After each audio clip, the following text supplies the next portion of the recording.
election yesterday. But today we're ready to get back to work here locally, and don't see anybody new here that needs to be welcome to recognize. Somebody has brought somebody with them, I'm not aware. Okay, Ms. Firestone, would you serve the floor, please? Yes, sir. Chesterfield County, Mr. Carroll. Here. Hanover County, Chair Peterson. Here, Henrico County, Mr. Thornton. Here. New Kent County, Vice Chair Page. Here. And City of Richmond, Dr. Newville. Here. Thank you. That concludes the roll call for attendance, and we do have a quorum. thank you very much. And do we have any amendments to the agenda? Hearing none, we'll move on to approval of meeting minutes. Has everybody had a chance to look at the minutes? I have a motion for approval. Move for approval. And a second. Thank you. All in favor, indicate by saying aye. Aye. All opposed? One abstention. One abstention. Okay, minutes are approved. Ms. Parsons, could you please read the notice for public comment period? Yes, sir. Thank you. This meeting is being held in person and via Zoom. A link to the Zoom webinar where individuals may register to participate is posted at the top of the agenda, which is shared on the website, as well as has been submitted to distribution lists.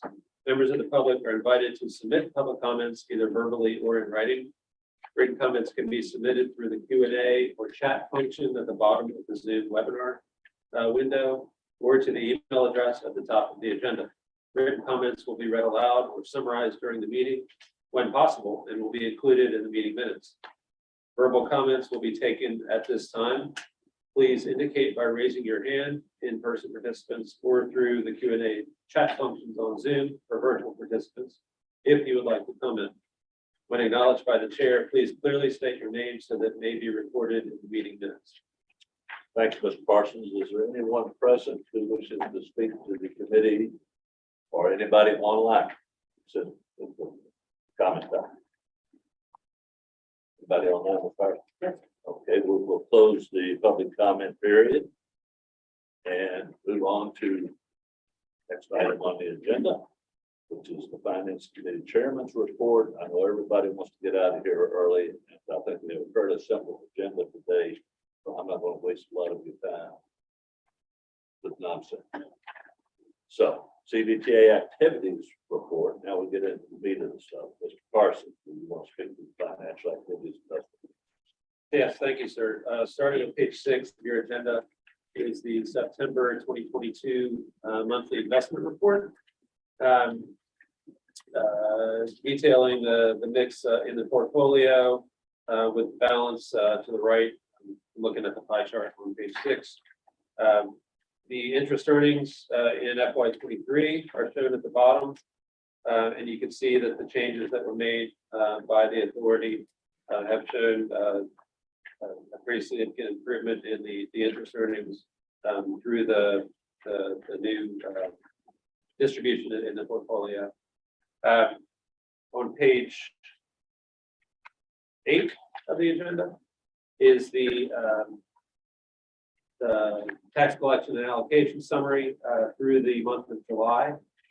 We are working now with Ms. Spacey to get a summary of not just the current month, which will be July, and I believe we are receiving August now, but to show lifetime to date collections and distributions as well, and we're working to prepare some reports that might give you some more information when asked about what the CVTA has accomplished since its inception. And you can see the lifetime to date summary on the far right side of that table on page 8 of total receipt of almost $378 million in taxes through the sales and fuels tax, transfers of 131.6 million to the regional fund, 56.4 million to GRTC, and then 188, just over 188 million back to the localities for their use in transportation related purposes. And Ms. Lawmaker's here with us today, so if the committee has any questions, I can try and answer them, or I can defer to her. Any questions? Ms. Parsons, Ms. Long. Mr. Chair, Mr. Carroll. I just want to brag a little bit. I want to commend my treasurer for their investment strategy with the CVTA dollars. I think since we were able to move them into this investment portfolio, we certainly have seen a significant return on our investment. And again, want to just commend her and her staff for the excellent. Thank you, Mr. Carroll. And, I would ask everybody to try and speak up today as well, though we don't have our mics in front of us. Be helpful, I think, for people online. And Ms. Long, I would like to ask one question, if I could, there's no more comments. Is the interest, obviously, is a significant difference in the interest, but we did not make these changes at the beginning of the year. So this is part of the year that we got this interest. What return would we have had under these things? Have you been doing this for the entire term? It would have grown a bit, but when the rates were about. So this is also a reflection of the rates. Okay, well, this is still below 1%.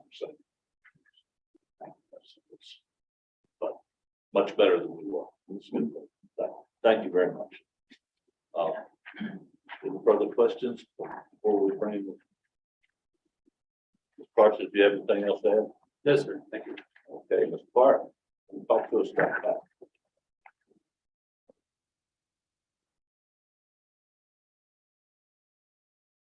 Good morning, Mr. Chair, committee members. Diana Moore Clark here, CVTA TAC Chair. The Finance Committee asked TAC members to discuss specific considerations to the annual review update of the project selection framework. This item will be on our upcoming CVTA TAC meeting on November the 14th. But some of the items that we will be going into more detail about is one, the revaluation of the procedures in which CVTA regional dollars are used for smart scale leverage. Two, consider how cost overruns, project estimates, and project management will be managed. And reconsidering how roadways were qualified and made eligible for regional funding. TAC will discuss at the meeting next week a set of sample projects that the member localities submitted on November 4th to plan our vehicle to CVTA to test the different project eligibility scenarios. We think that this will provide very helpful insight to guide the TAC on how potential changes will impact the overall framework. Again, the analysis will consist of spatial and aspects of regional wisdom, considering how smart scale determines eligibility, as well as how VTrans incorporates regionalism into the state's long-range transportation needs. I will now give an update on the Fall Line Trail Working Group. TAC's Fall Line Working Group met on Wednesday, November the 2nd.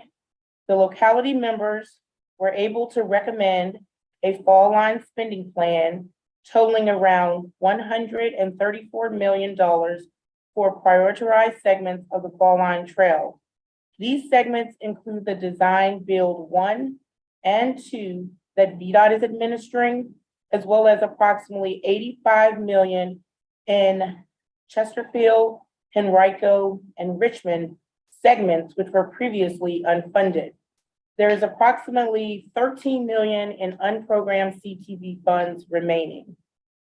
Staff is presenting the Fall Line Working Group recommendation that will need to be approved today and then subsequently at a full authority meeting. It should also be noted that around $94 million of Fall Line Trail needs remain to be unfunded, mainly in Richmond and Chesterfield. The region will continue to work with the state and federal partners to try and secure additional funding in the near future. So again, after approximately $134 million being programmed, there still remains a $94 million gap in unfunded segments for the Fall Line Trail. Also, a part of the CVTA allocation scenario plan that will be presented today are the allocation of funds to our 31 regional projects, which also includes the I-64 widening project. And I think, sir, that's all I have in the report, and that leads to, I think, the next item that Chet and I would discuss if there are no further questions. Questions for Ms. Clark? Mr. Chair. You said there was $13 million in CTP funds that has not been allocated yet. So that potentially could still be used for segments of the fall. Potentially.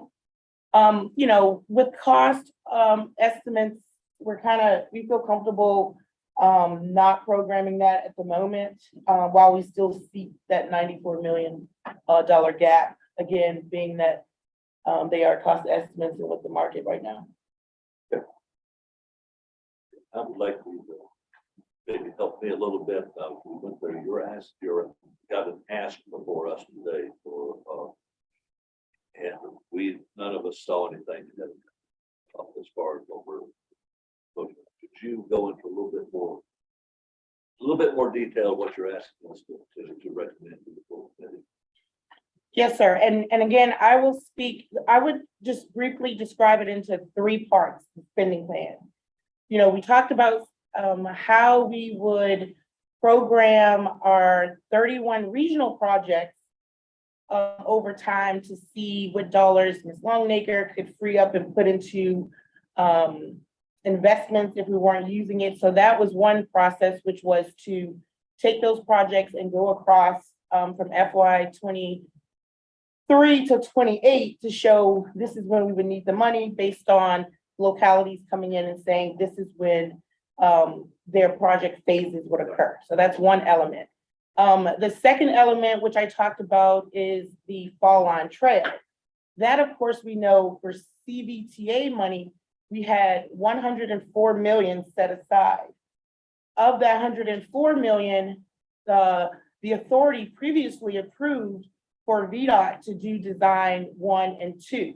So that subsequently took dollars away from the 85 million. So that is what left the 85 million. So then tax job, which we did with the fall line working group, was to program that 85 million onto segments within the localities that the fall line trail traversed. So it happened to mainly be because of the design build 1 and 2 really encompassing your Ashland and your Hanover. It really became segments that Richmond, Chesterfield, and Henrico had unfunded. So we went through that process, and we've now programmed when we need to spend that $85 million over the same period of time. And so then the third element of it is the I-64 widening, which the authority approved.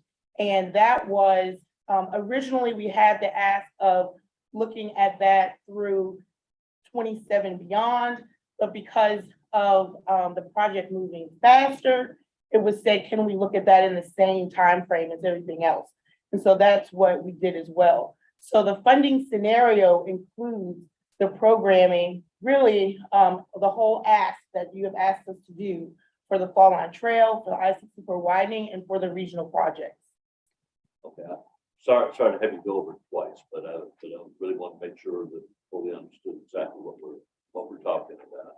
And I would like to request Ms. Parsons in the future, when we have something we're expected to vote on, that the members have information ahead of time before the meeting to look at. Yes, we'll do 3 days. Okay, let's move on into Chair, I believe is this where you do the presentation? On the Excel spreadsheet to go over the numbers? Yeah, for the next item. Okay. yeah, okay. Well, back to you, Ms. Clark. We're back. Okay, yeah, that's what. Yes, That's what I'm saying, going. Thank you, Mr. Chair. This is a direct follow-up to Ms. Clark's report. We are working to basically not ask, the request of the committee today is not to approve any new commitment of funding. It's to basically show how the committed funding is going to be directed. across the different areas, the 30 projects, the fall line. Those funds have already been committed by the authority. Now the goal is to identify when funds would be needed for PE right away construction and how that can be spaced out to properly allocate the funds in the time that's necessary.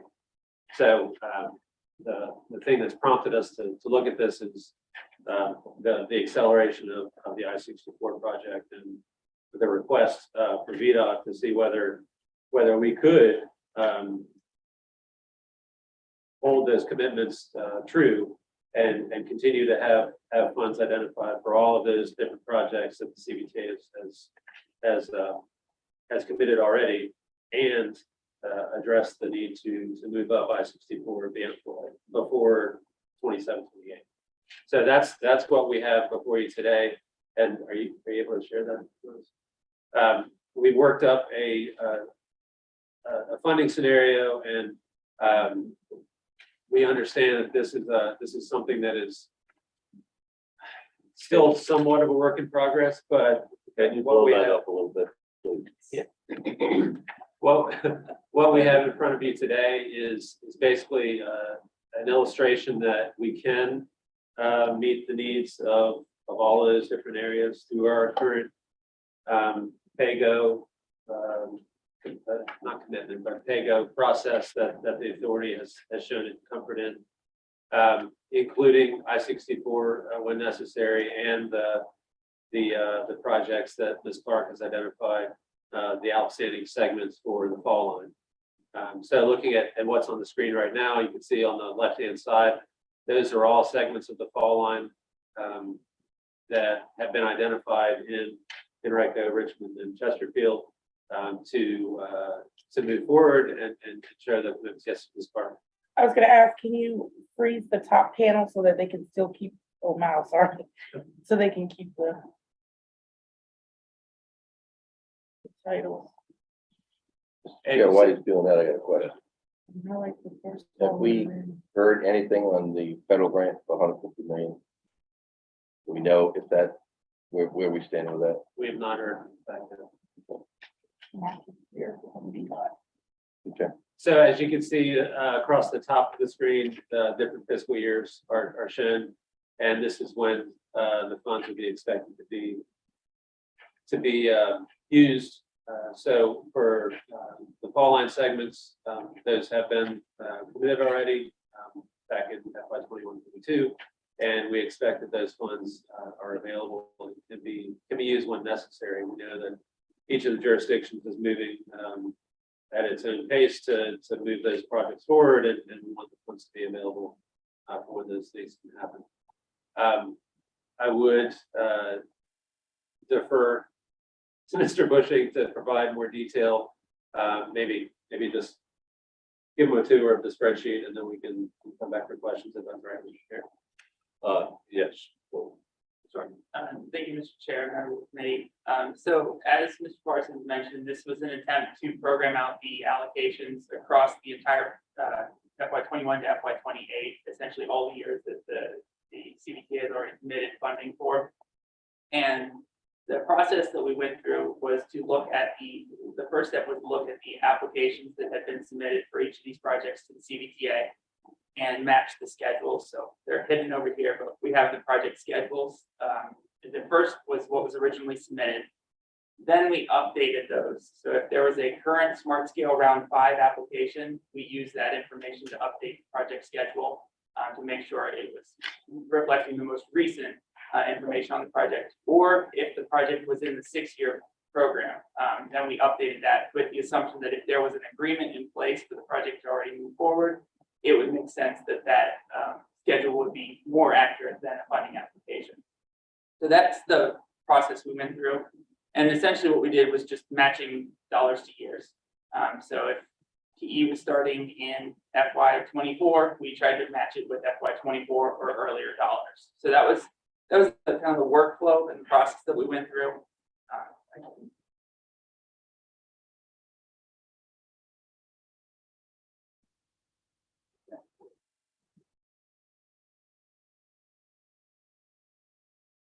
Sorry. trying to hide these again.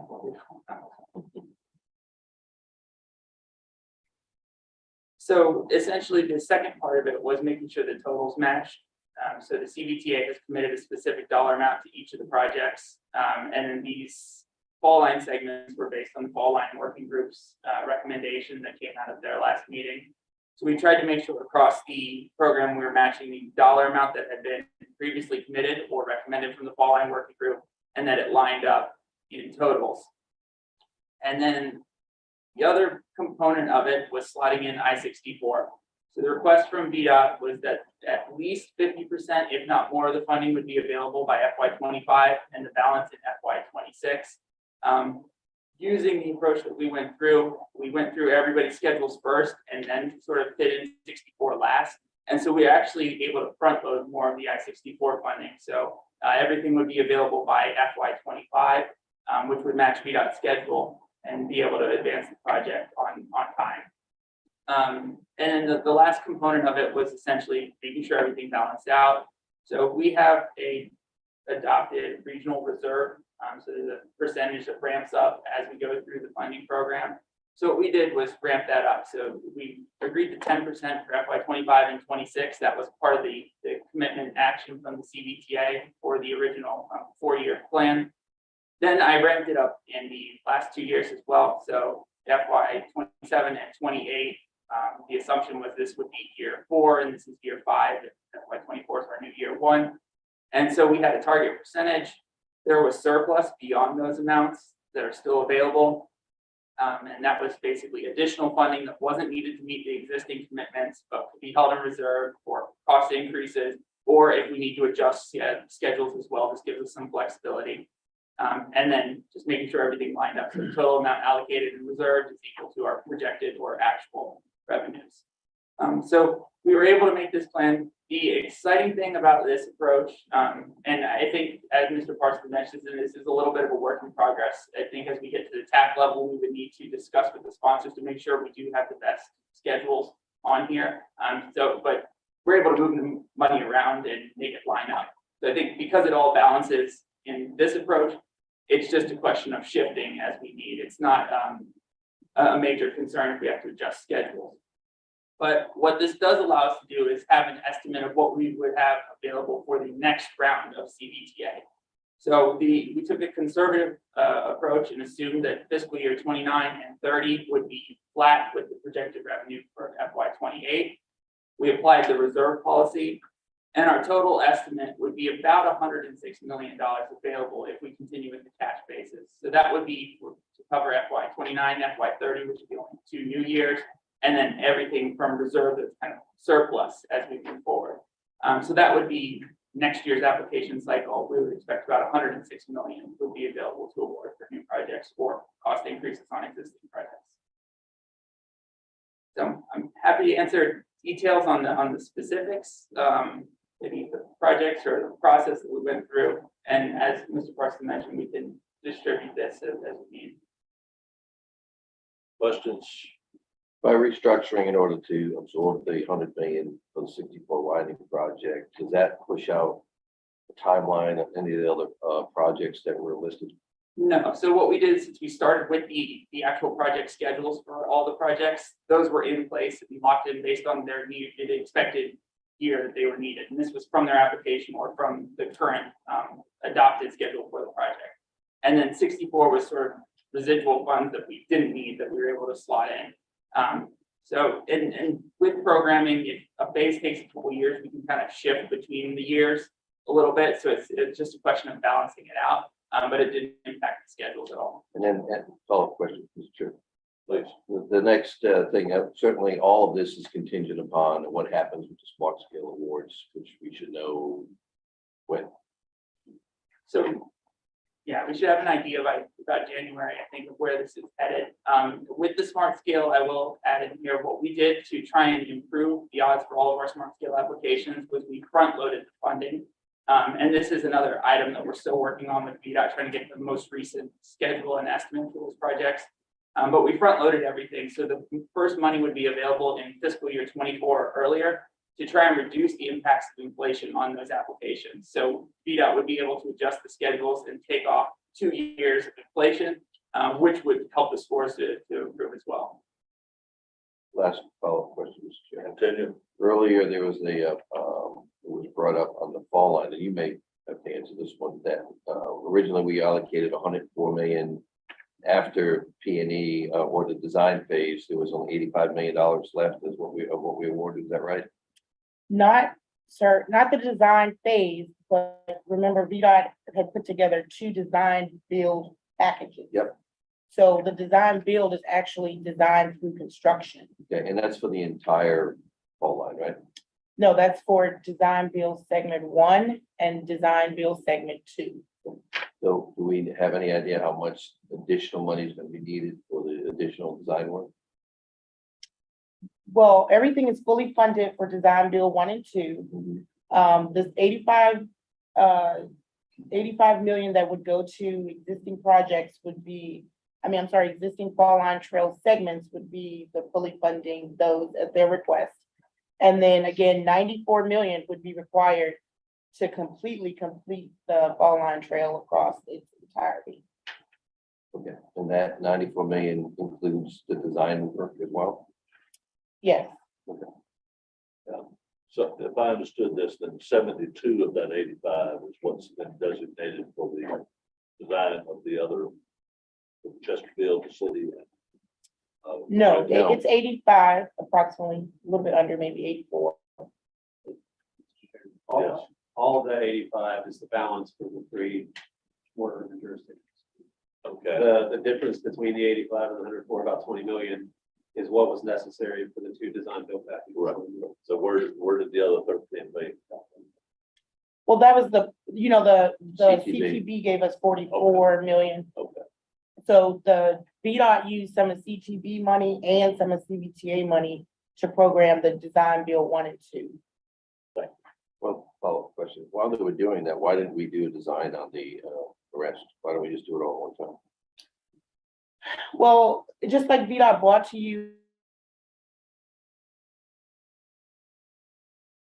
urban setting like Richmond, it becomes very risk and high and not a good design build process in one section. So you would more than likely break it up where you would do design first and get to 30% and then move into your bid and then construction.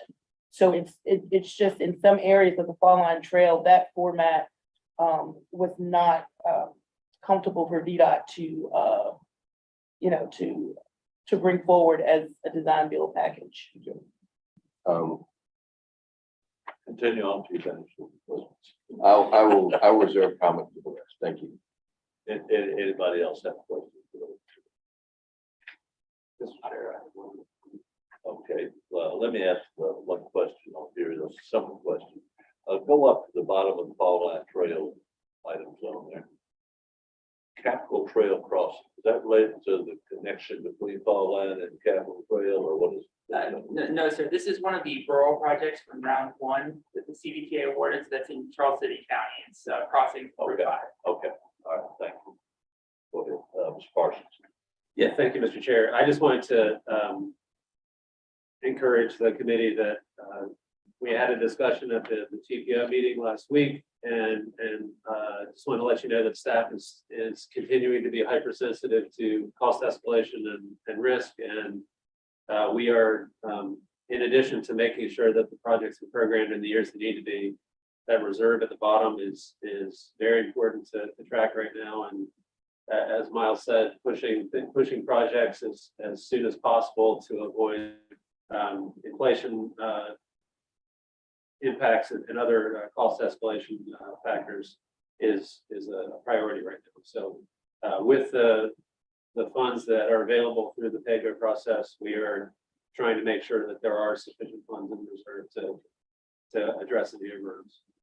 So to clarify, all of this work is still based on the pay-go approach. Yes, sir. So which there's no more questions is going to lead into our next item on business 2 is the TFF. Was that correct? Oh, okay. Yeah, I think we could. Mr. Chair, I would rather listen here from PFM first before we vote on that. I think it would be appropriate to to get financial advice from our financial advisor before we actually vote to on that funding. I think that's a very good idea. Mr. Graham. We'll take off on that. We'll have to item number now. Okay, Ms. Choi. Good morning. Good morning. Making sure the presentation is up. Well, I think this is a really great segue into the discussion materials that we've prepared to go through with you. And actually, I think, you know, on slide 2, I'm not going to spend a lot of time here because I think we're just looking at all the listing of projects and the work that the authority has done to date in approving 30 projects in April, plus I-64, and of course, the Fall Line project.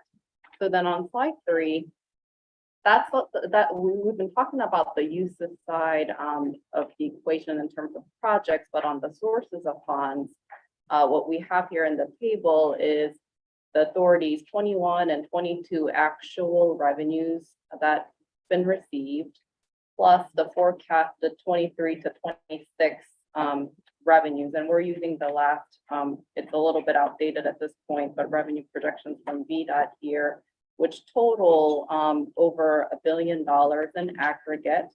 But of course, just focusing on the regional funds available, the 35% over fiscal year 21 to 26, the 6-year period, there's about $398 million of funds available. So on slide 3, I think Mr. Peterson, you were asking about this a little bit earlier, and maybe this table is a helpful visualization. So we've got $398 million of sources, funds available. And then on the uses between the Fall Line projects and then the 30 projects plus the I-64, the 31 projects in aggregate, the uses total in the same time frame, $490 million. So just looking at that 6-year time period, there's a shortfall of about $92 million where the uses exceed the amount of sources available. So of course, the question is on slide 5, how can we address the $92 million? And of course, there's multiple different ways to address it.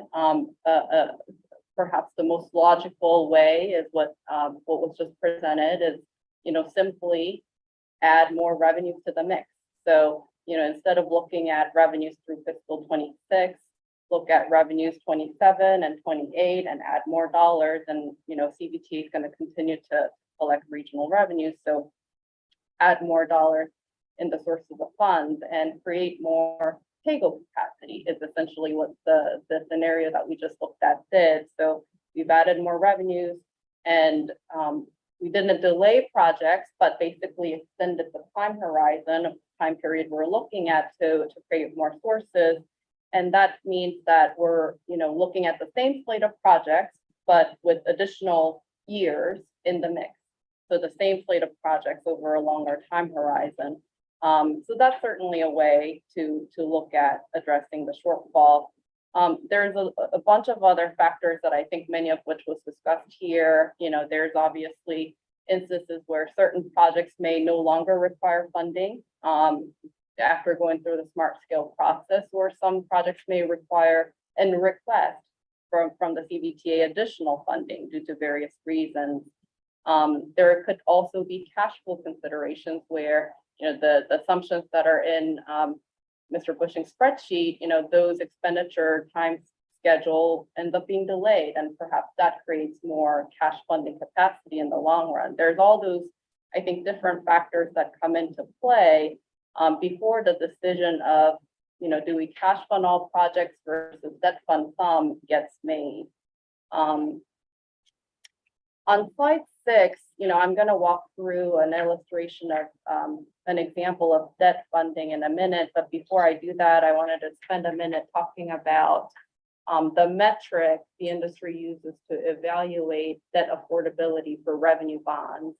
I think most of you are aware that the member localities typically use a debt service as a percent of budget or expenditures or revenues. And I think 10% is a very common debt service as a percent of budget metrics that localities use. Well, for revenue bonds, the metric that the industry uses is a little bit different. It's known as the debt service coverage ratio. And it is basically dividing, having the revenues in the numerator, debt service in the denominator, as you can see sort of in that middle example there. And divide the two and you get the debt service coverage. And in that example, $70 million of revenues divided by 35 million of debt service equates to a 2 times coverage metric. So that's the metric that the industry, the investors, the rating agencies all focus on when evaluating revenue bonds. So that's the metric that I'm going to be walking you through in the example that I show on slide 6. So as an example, we assumed for a preliminary analysis that what if we were to fund about $100 million projects in debt and not do everything via pay-as-you-go. And we made a bunch of conservative but appropriate assumptions in this scenario. First, we assume that only the sales tax revenues are used to pay the debt service and it's pledged to the bonds. And the reason for that is one, to have more conservatism. So we're basically preserving the fuels tax revenues for cash funded projects and to fund any reserves, any future reserves that CVTA might want to fund. But also, the investors have become increasingly more weary about fuels tax revenues in the current market. So we just thought that, the sales tax revenues are a bigger chunk of the pie, and the numbers all work, even if we were to only pledge the sales tax. So for conservatism, we assume that only the sales tax revenues are used to pay the debt service. We also make some other assumptions in terms of the debt structure, like a 20-year amortization, and we assume a fully funded 1 year's worth of debt service is funded with the debt service reserve fund and some rate assumptions, and all of that equates to an annual debt service of about $8 million for $100 million worth of debt over a 20-year period. So then on slide 8, if we assume a debt issuance in fiscal year 2026, and we assumed an $8 million debt service obligation beginning in fiscal year 2027, after the debt service is paid, the authority still has about $63 to $72 million each year remaining to fund cash projects or funding of reserves. So you can see that in that chart, the yellow bar represents, cash available to fund projects, and then the blue bar represents annual debt service obligation. And then on slide 9, looking at coverage, again, assuming $100 million debt issuance and just the sales tax revenues in the numerator, the coverage equates to about 6 times, which escalates over time as revenues grow over time. But about 6 to 6.5 times coverage is what we're looking at for a $100 million debt issuance over time for a 20-year time period.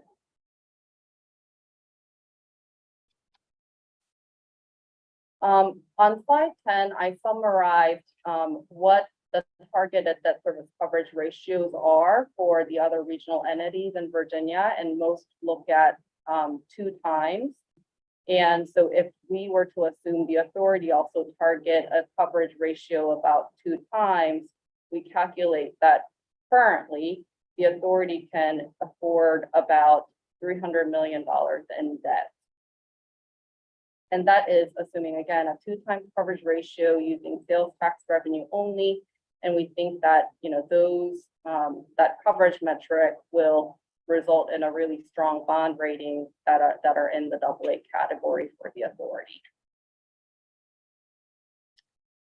So in closing on slide 11, we know what we wanted to take away from this discussion is, we think that the authority could definitely look at debt as a tool in the financing toolbox and in planning for the future project allocations. A 2 times coverage ratio is probably a conservative assumption, but still generates, I think, enough capacity for the authority to consider. And that, again, I think is still going to result in a very strong bond rating for the authority. With that, Questions? Mr. Roy? Thank you. As I understand, okay, 2 you said it's a very strong. What is very strong? We're looking at who wants to be top line. Is that 2 there, or do we need to be at 3 or 4? Well, Coverage so to secure AAA. yes, understood. So I think that the authority's bond rating is capped at a AA plus. So if we look at, and maybe that, yes, you can see on slide 10, the bond ratings of the other, sort of the sales and fuels tax rated credits. I will note, first, before I address why we're capped at a AA plus, I will note coverage is only one factor of the rating agency criteria. Depending on which agency you look at, coverage is about, I think, 20% of the overall weight in the overall rating criteria of the rating agency. So there's a bunch of other factors, including the diversity of the revenue stream, the strength of the overall economy of the region, which is obviously very strong. So all sorts of other factors go into the rating evaluation process. An important piece of this credit is going to be appropriation risk. The tax revenues that will be pledged to the bondholders will always have that risk of the General Assembly being able to take it away at any given time. And in fact, that has happened in other places in Northern Virginia. We have had the same risk in Hampton Roads with the fuels tax. So it's been, the rating agencies have focused on that. We have had a number of conversations with them about that risk. And because of that appropriation risk, we are likely going to be capped at a notch below the Commonwealth's AAA bond rating. So if we get the highest score on all the other elements of the rating agency criteria, I think the best we would get is a AA plus. Okay. Do you have recommendations?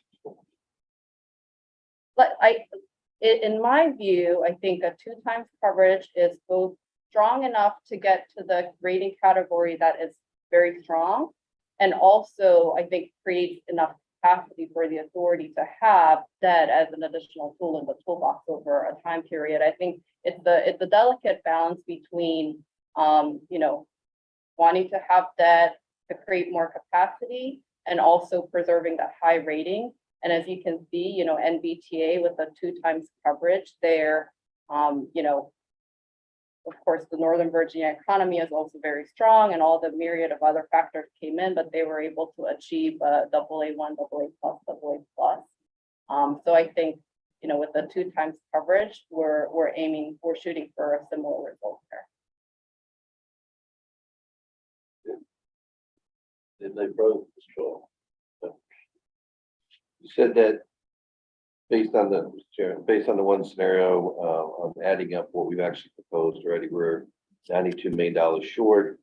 And certainly the scenario that we were showing a few minutes ago, if we push out those projects, they're actually getting pushed out 2 years in order to be able to make up that difference. Right. Of the 92 million. Certainly, Mr. Chair, I would say that I don't necessarily see a rush at this point to have to look at that consideration, especially the fact that we haven't really seen what Smart Scale is doing yet. But I do think after the first of the year, after we see how the project scored, what things look like, then it may be at that point in time for us to consider whether or not we need to take their advice and look at issuing any type of debt. But I think we're in good shape right now. So my opinion. Other comments? Mr. Chair, any questions? Ms. Parsons?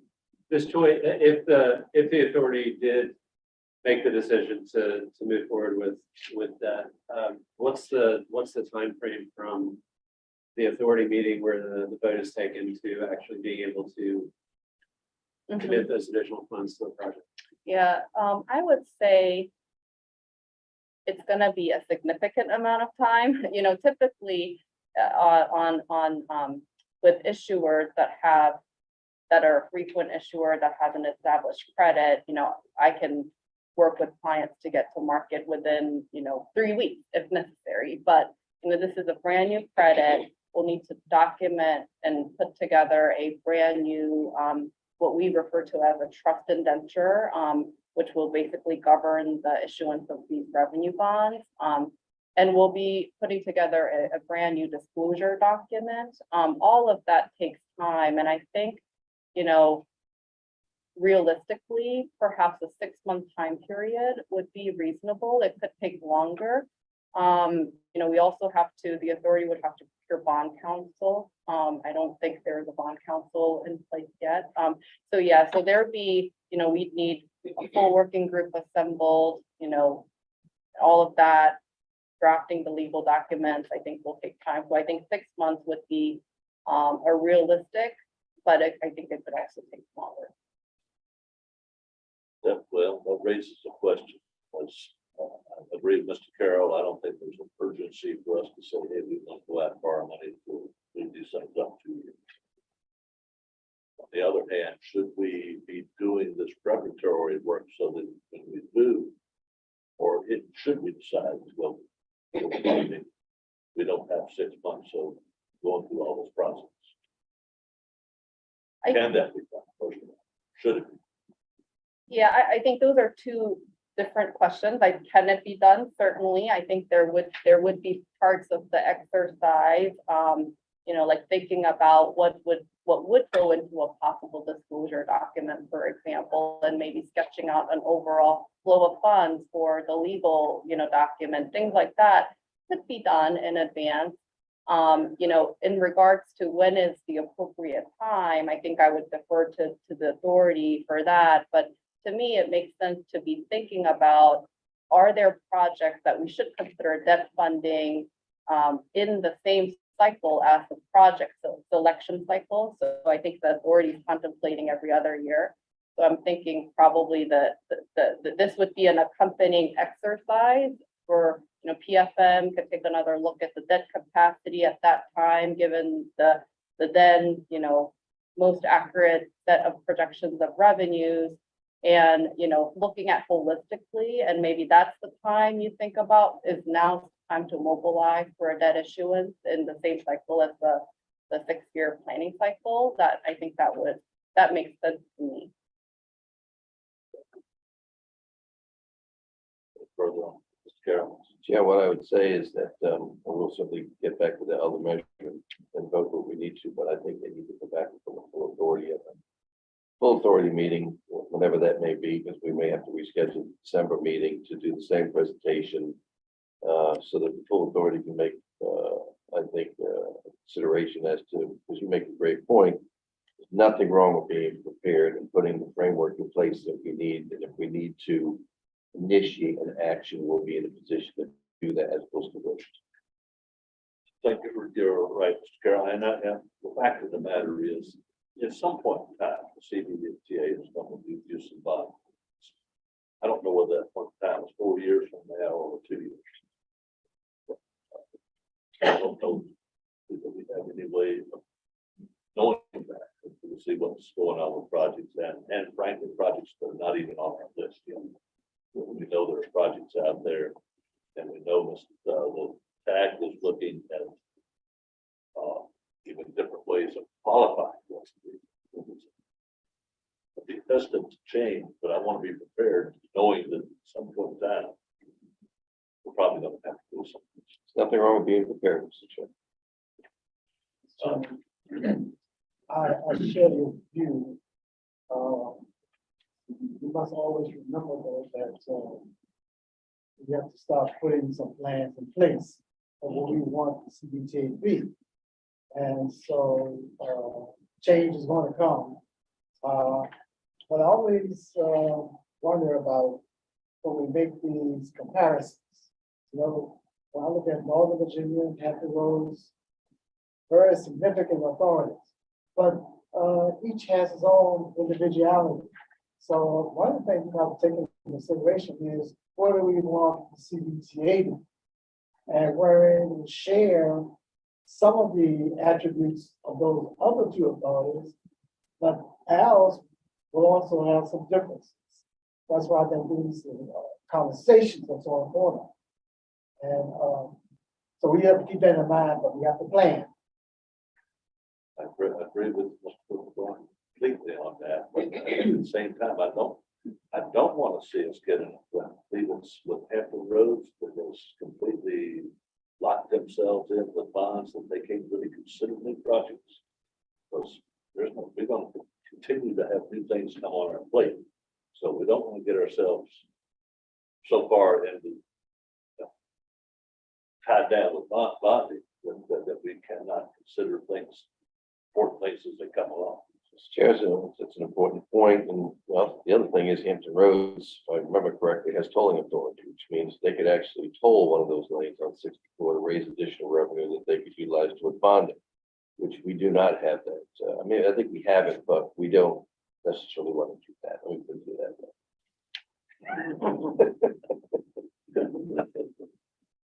I see an agreement right beside you. Okay, do we want to ask BFM to bring this conversation to the full committee? I mean, I would make that recommendation, Mr. Chair. The form of a motion to Well, go forward. yeah, I think that's consensus that we should ask them to become part of the full committee, have this full conversation. Okay. Anything further before we move on to our next item? Well, Mr. Chair, to go back to the previous one, I think there's some action that That's we right. need to take on that. Make it a little bit background. Please. So we have the action requested that's on the agenda was to recommend approval of the scenario to advance regional projects. We do know that it is on the TAC agenda next week. So I think the language of the action is probably important for this committee to consider. Obviously, this is commitment of funds, so it should be coming from Finance Committee.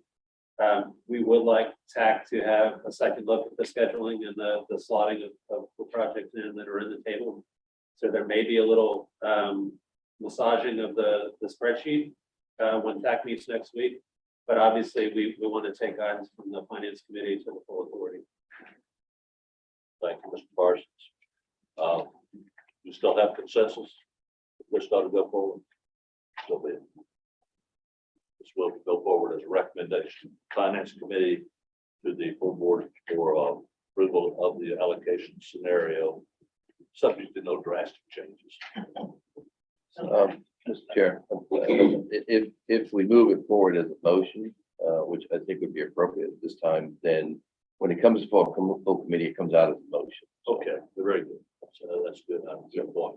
I will make the motion to move it forward to the full committee for consideration. Second. Okay, all in favor? Aye. All opposed? All right, we're voting it forward. Okay, with that, we're at item 10 now. Carol, I'm turning this over to you. I think this is going to be very brief. The HR roundtable has, and I certainly have a representative on there today, I think from Chesterfield, Mary Martin Selby is available, but and speaking with her, I believe that we have put it out bid, and that's where we stand right now, waiting for the to come back.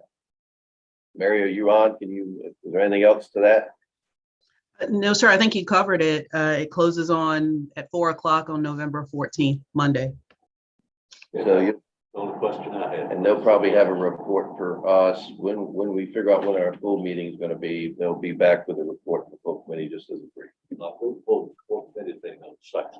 Well, there's going to be a conflict, so we may have that. Okay. All right. That being the case, thank you for Thank you. bringing the update. Thank you, Mr. And with that,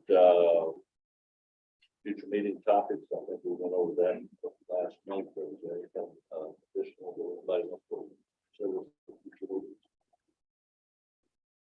I'm sure we'll have a bunch of stuff going on. Okay.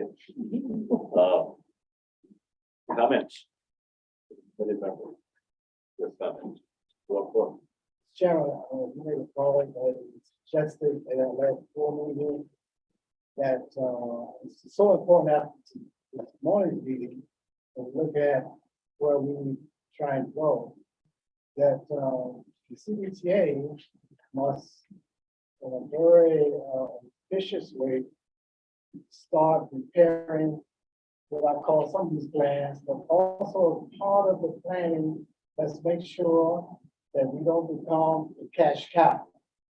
So I'm simply repeating a benevolent thought that some of the commissions feel, and that is that let's make sure that the state does its due diligence when it comes to funding of future initiatives, so that people won't feel that, hey, CVTA is the answer.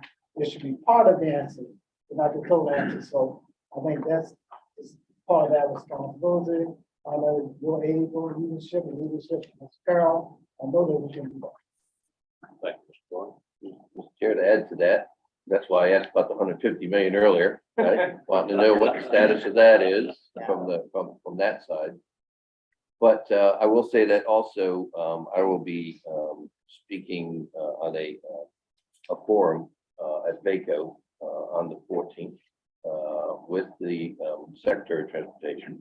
And I'm sure probably somehow that topic might be broached during that forum, that although the CVTA is certainly a fantastic opportunity for us to continue to work regionally to be successful in funding these projects, that it's not something that the CVTA can do alone. It is a partnership, as we have shown with the 64 widening project as an example, where the General Assembly and the state and the CTB, we can all work collectively together to make sure that now we're competitive with the smart scale dollars, with those state dollars, because we have a regional authority. We should be able to compete with Northern Virginia and Hampton Roads. So I concur with my esteemed colleague, Mr. Thornton, on his sentiments, and I'm sure that I will probably mention that. Rick, that you're going to be saying to the Transportation Steering Committee.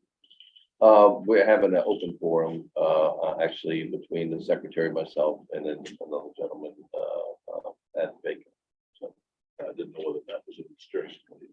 I think it is. Yes. Transportation Steering Committee. I'm a member of that committee, but I thought that they've also got me on two different committees that meet at the same time. I'm not sure if I'll be there with you or not. Main conference. Oh, okay, good, good, good. And then we will be at, as part of the last report, we did do a presentation in Ashland last week, which I thought went very well. Mr. Parsons did a great job on the presentation. We'll be at your meeting tonight. Looking forward to that very much. And I agree with, I'm one of those commissioners who's full agreement with Mr. Thornton that we need to remind people that CVTA is the supplemental funding, not the prime. It's still responsibility there. Sure. Mr. Parsons. One other item of information for the group. Tomorrow morning, I'm going to be doing a session with Mr. Page from HR Tech at the Virginia Engineers Conference on the Tidewater about HR Tech and CVTA and how we're both moving projects forward. So I'm looking forward. So we're not going to have you here with us. Plan RBA. Okay. Well, good, good. I'm glad you're working with that. Okay, next meeting, December 14th, and one thing, depending on when we have the next CVTA, December 2nd, I'm going to be out of town. And I will participate in presenting the report from this committee. I'll be leaving on the 1st. I'll be back until the following Wednesday and go to Florida. So whether I'm here or not, so I guess we can adjust at this page. We're going to be working to see if we can reschedule the meeting in December to a date that will be acceptable for all parties. I know that Henrico has a conflict on the 2nd that would require them not to be able to send a representative at all. So we're going to look at a date, and if we can make it work, we'll make it work. If we can't, then we'll be meeting again in January. So we will try and make it work in December. I'm just trying to prepare my page if it happens all the time during that week. But, and I know she'll do a fine job of that. Okay, with that,